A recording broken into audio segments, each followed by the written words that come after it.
നമസ്കാരം. ഇത് കാണുന്നില്ലേക്ക് സ്വാഗതം. ഇന്നത്തെ ഇത് കാണുന്നില്ലേ ഇന്ന് നമ്മൾ ചർച്ച ചെയ്യുന്നത് 3 പ്രധാനപ്പെട്ട വിഷയങ്ങളാണ്. കുന്തം, കുടച്ചക്രം, അടിവസ്ത്രം. ആദ്യം കുന്തത്തിലേക്കും കുടച്ചക്രത്തിലേക്കും പ്രവേശിച്ചതിന് ശേഷം നമുക്ക് അതിനുശേഷം മാത്രം അടിവസ്ത്രത്തിലേക്ക് പ്രവേശിക്കാം. കുന്തവും കുടച്ചക്രവും നമ്മുടെ ഏറ്റവും വലിയ സാംസ്കാരിക മന്ത്രി വളരെ സംസ്കാരം ഉപയോഗിച്ച് ഇന്ത്യൻ ഭരണഘടനയെ വിശേഷിപ്പിച്ചൊരു കാര്യമാണ്. ഒരു കുന്തവും കുടച്ചക്രവും അറിയാത്തവരാണ് ഇന്ത്യൻ ഭരണഘടന എഴുതിയെന്ന്. നമ്മളൊക്കെ അഭിമാനിക്കാറുണ്ട്. പാഠപുസ്തകങ്ങളൊക്കെ പഠിച്ചിട്ടുള്ളതെന്ന് വെച്ചാൽ ലോകത്തിന് അഭിമാനകരമായ ഒരു ഭരണഘടന ഇന്ത്യക്കുണ്ട് എന്നാണ്.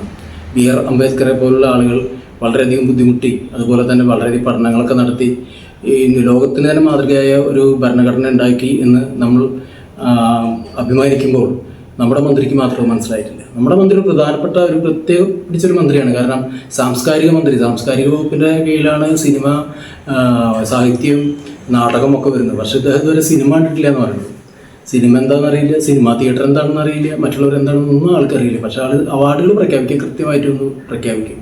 ഒരു വ്യത്യാസമുണ്ട്. കഴിഞ്ഞ മന്ത്രിയെ സംബന്ധിച്ചിടത്തോളം, UDFൻ്റെ കാലത്തെ മന്ത്രിയെ സംബന്ധിച്ചിടത്തോളം അദ്ദേഹം പേരൊക്കെ ഒന്ന് ഇത്തിരി മാറ്റി ഒരു ചെറിയ വ്യത്യാസം കൂടി പറയുന്നുള്ളത് വെച്ചാൽ അദ്ദേഹം ഒരു രസികനോ അല്ലെങ്കിൽ സിനിമ കാണാത്ത ആളൊന്നും ആയിരുന്നില്ല.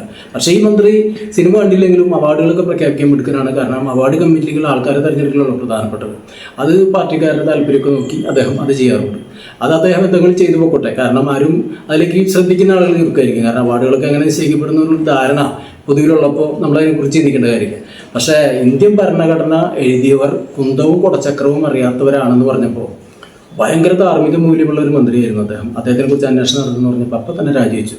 ഇപ്പം ഇന്നലെ വീണ്ടും ഒരു അന്വേഷണം ആവശ്യപ്പെട്ടിരിക്കുകയാണ് കോടതി ആവശ്യപ്പെട്ടപ്പോൾ അദ്ദേഹം പറഞ്ഞു, എൻ്റെ ധാർമ്മികത ഇന്നാൾ കാണിച്ചതെന്നല്ല, ഇന്നാളത്തെ ധാർമ്മികത വെച്ച് രാജിവെച്ചു, ഇപ്പോൾ ധാർമ്മികതയൊന്നും ഇല്ലാന്ന്.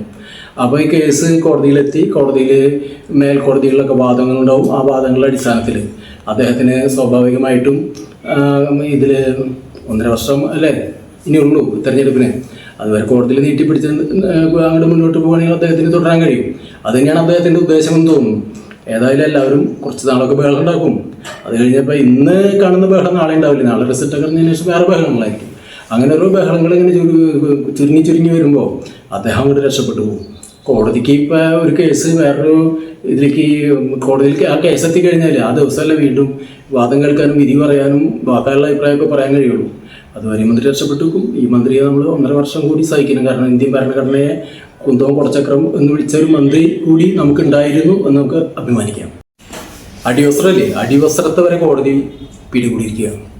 കുന്തവും കുടച്ചക്രവും പിടിച്ചിരിക്കുന്നതിന് മുമ്പ് തന്നെ അടിവസ്ത്രത്തെ പിടികൂടി കഴിഞ്ഞു. ഈ അടിവസ്ത്രം എന്ന് പറയുന്നത് നിസാര ആളുകൾ ഉപയോഗിച്ച അടിവസ്ത്രമൊന്നുമല്ല. ഒരു അന്താരാഷ്ട്ര കുറ്റവാളി ഉപയോഗിച്ച ഒരു അടിവസ്ത്രം. ആ അടിവസ്ത്രം നമ്മുടെ മുൻ മന്ത്രി ആന്റണി രാജു വാദിക്കുന്ന ഒരു കേസിൽ തൊണ്ടി മുതലായിരുന്നു. അദ്ദേഹം ഹാജരായത് ഈ അന്താരാഷ്ട്ര കുറ്റവാളിക്ക് വേണ്ടിയാണ്. ആന്റണി രാജുവിനെ കുറിച്ച് പറയുമ്പോൾ ഭയങ്കര ഭീകരനായ മന്ത്രിയാണ്. കാരണം KSRTC സ്റ്റാൻഡിൽ വണ്ടി ഇടാൻ സ്ഥലമില്ലാണ്ട് അതൊക്കെ അവിടെ ഇവിടേക്ക് കൊണ്ടുവന്നിട്ട് കാട് കയറി കിടക്കുന്ന വണ്ടികളൊക്കെ കാണാൻ കഴിയും.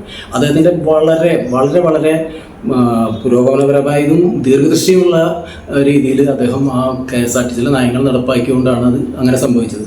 അതുപോലെ ഒരു ദിവസം പെട്ടെന്ന് ആ നീല കാക്കി മാറ്റി നീലയാക്കി, പുതിയ മന്ത്രി വന്നു കഴിഞ്ഞപ്പോൾ നീല മാറ്റി കാക്കിയാക്കി. ഇതൊക്കെയാണ് പരിഷ്കരണങ്ങൾ നടക്കുന്നുള്ളൂ. ആ പരിഷ്കരണങ്ങളിൽ ചെറിയ തോതിൽ നിന്നിട്ട് അദ്ദേഹത്തിൻ്റെ സംഭാവനകൾ നൽകാൻ അദ്ദേഹം ഉദ്ദേശിച്ചപ്പോൾ അദ്ദേഹത്തിൻ്റെ പൂർവാശ്രമത്തിൽ അദ്ദേഹം ഒരു വക്കീലായിരുന്നപ്പോൾ അദ്ദേഹം ചെയ്ത ധീരപ്രവൃത്തിയാണ് ഈ അണ്ടർവെയർ മാറ്റൽ.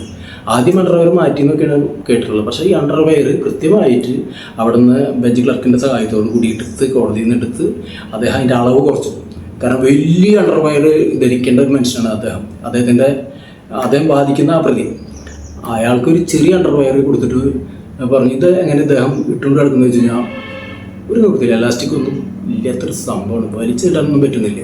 അപ്പോൾ അതുകൊണ്ട് തന്നെ അണ്ടർവെയറിൻ്റെ കാര്യത്തിൽ തുടരന്വേഷണം വരണം, ആന്റണി രാജുവിനെതിരെ തുടരന്വേഷണം വേണമെന്ന് പറയാം. മന്ത്രി ഒന്നും ഇല്ലാത്തതുകൊണ്ട് രാജി ആവശ്യപ്പെടാൻ പറ്റില്ല. എന്നാലും ഒരു വക്കീൽ എന്ന നിലയിൽ പ്രവർത്തിക്കുമ്പോഴൊക്കെ ഇങ്ങനെയൊക്കെ പ്രവർത്തിച്ച ഒരാൾ മന്ത്രി എന്ന നിലയിൽ എന്തൊക്കെ പ്രവർത്തിച്ചിട്ടുണ്ടാവും എന്നും കൂടി ആലോചിക്കാൻ ഈ അവസരം ഉപയോഗപ്പെടുത്തണം എന്ന് അഭ്യർത്ഥിക്കുകയാണ്. ഇന്നത്തെ ഇത് കാണുന്നില്ലേ ഇവിടെ അവസാനം.